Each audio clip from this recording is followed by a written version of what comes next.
Selamat malam Kak Ardi dan teman-teman sekalian. Saya Yani dari grup 14, pro anggota Haiting dan Wiranti. Pada kesempatan kali ini kami akan menjelaskan tentang teknologi dan dampaknya.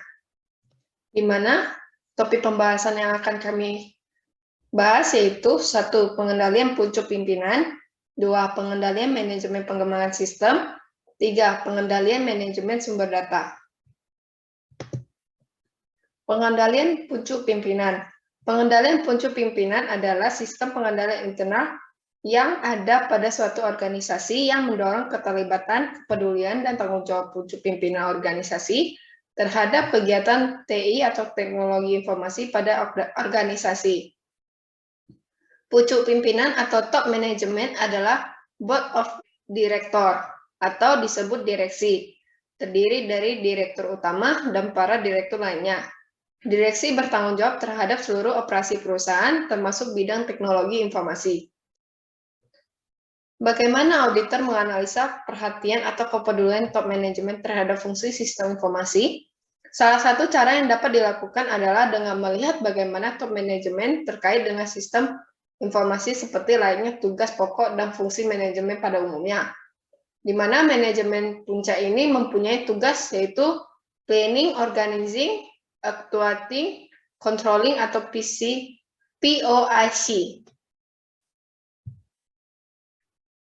Top manajemen bertanggung jawab untuk membuat master plan sistem informasi, meliputi rencana jangka panjang dan jangka pendek.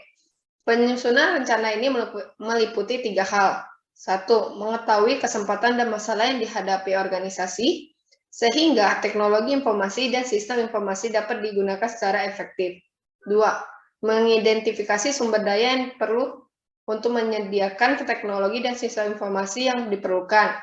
3. Membuat strategi atau taktik yang diperlukan untuk memperoleh sumber daya tersebut. Manajemen pengembangan sistem.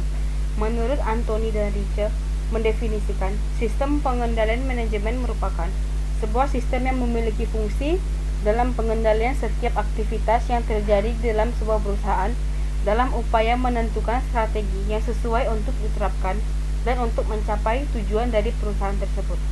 Sistem pengendalian manajemen sendiri mempunyai sifat yang menyeluruh serta terpadu, yang memiliki makna bahwa pengendalian manajemen tersebut lebih mengarah kepada berbagai upaya yang dilakukan sebuah usaha agar tujuan ini dicapai dan dapat terpenuhi. Interaksi manusia dan komputer. Definisi dari interaksi manusia dan komputer di sini merupakan hubungan antara manusia dan komputer yang memiliki karakteristik tertentu untuk mencapai suatu tujuan tertentu dengan menjalankan sebuah sistem yang bertopengkan sebuah antarmuka atau interface. Yang mana prinsip kerja komputer di sini yaitu input, proses, kemudian output. Komputer diberikan data yang umumnya berupa deretan angka dan huruf, kemudian diolah oleh komputer yang menjadi keluaran sesuai dengan kebutuhan dan keinginan manusia. Interaksi manusia dengan komputer di sini juga merupakan disiplin ilmu yang mempelajari hubungan antara manusia dengan komputer yang meliputi perancangan, evaluasi, dan implementasi antarmuka pengguna dengan komputer agar mudah digunakan oleh manusia. Dengan kata lain, interaksi manusia dan komputer itu merupakan serangkaian proses, dialog, dan kegiatan yang dilakukan oleh manusia untuk berinteraksi dengan komputer yang keduanya saling memberikan masukan dan umpan balik melalui sebuah antarmuka untuk memperoleh nilai atau hasil akhir yang diharapkan.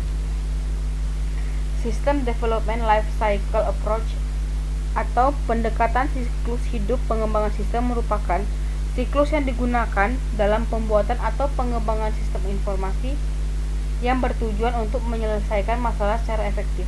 Dalam pengertian lain, pendekatan siklus hidup pengembangan sistem merupakan tahapan kerja yang bertujuan untuk menghasilkan sistem kualitas yang tinggi sesuai dengan keinginan pelanggan atau tujuan dibuatnya sistem tersebut. System Development Life Cycle Approach atau pendekatan sistem siklus hidup pengembangan sistem digunakan untuk membangun suatu sistem informasi agar dapat berjalan sesuai dengan yang diharapkan.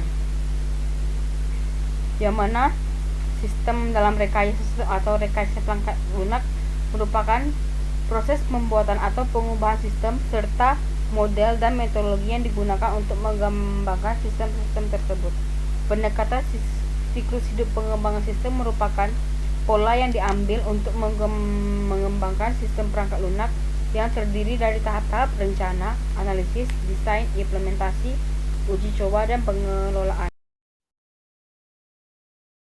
Ini saya akan menjelaskan tentang pengendalian manajemen sumber data. Ada 4 tujuan dalam pengelolaan data yang baik. Yang pertama, stability, yaitu kemampuan untuk berbagi. Memakai data yang berbeda dalam satu perusahaan dan menggunakan data yang sama. Kemudian, availability, yaitu ketersediaan. Jika data yang digunakan bersama-sama, maka pemakai harus mengutamakan data tersebut saat dibutuhkan. Yang ketiga, evolvability, yaitu kemampuan untuk berkembang, yaitu fasilitas untuk mengelola data sesuai perubahan yang diperlukan pemakai. Yang keempat, integrity, yaitu keutuhan dan konsistensi data. Data yang digunakan oleh banyak pemakai, maka keasliannya, keakuratan, dan kelengkapan data tersebut harus terjaga dan terpelihara. Tugas DA dan DBA. Tugas DA itu data administrator, seorang yang bertugas untuk merancang konsep dari database.